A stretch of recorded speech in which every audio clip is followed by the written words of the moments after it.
Howdy folks, welcome to another beautiful rainy day out here in West Vancouver.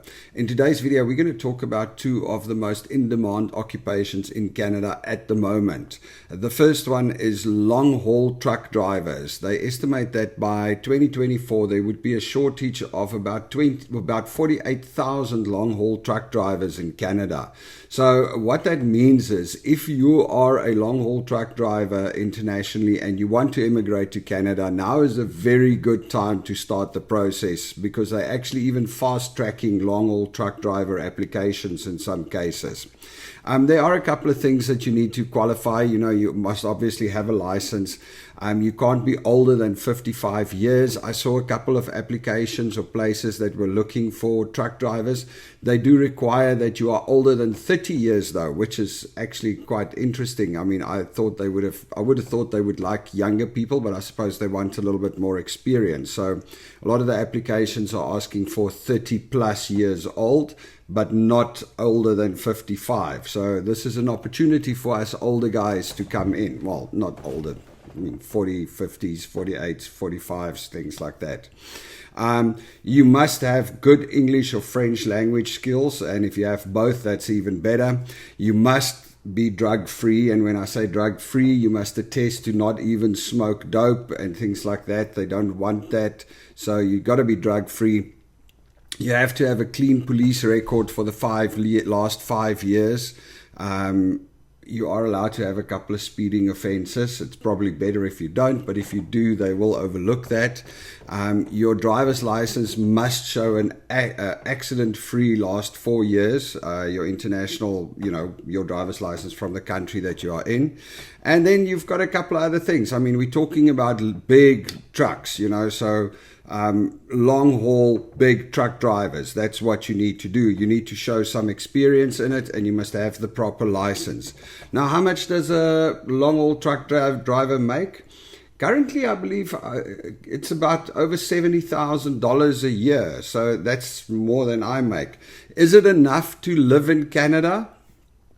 Yeah, depending on where you're going to settle down and where you are going to live. But as a long-haul truck driver, $70,000 a year, your spouse will probably also get a work permit, so she'll also be able to work.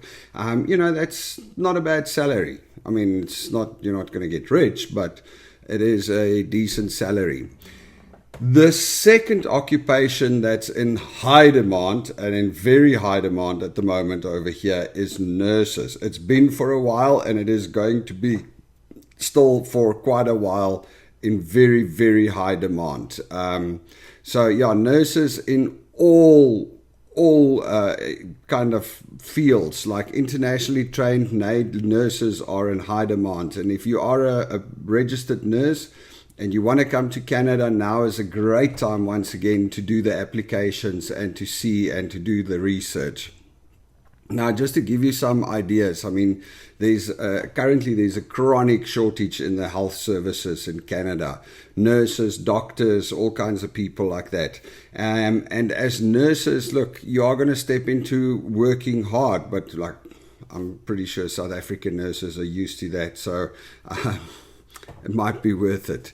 Anyway, so we are looking at licensed practical nurses, medical laboratory assistants, medical laboratory technologists, medical radiation technologists, sonographers, nurse aides, orderlies. All of those positions are in short supply. So they are taking international applications for all of those positions. How much does a nurse make? Now, nurses actually do pretty well in Canada. It's anywhere from about $45 to about $55 an hour, depending on your qualifications, I suppose, and where you go to work. That works out to about $100,000 a year, which is not bad at all. So definitely worth it. If you are a long-haul truck driver or a nurse and you ever wanted to move to Canada, right now is the time to start looking into it, because there is a shortage and there is opportunity. All right, folks, have a good one. Cheers.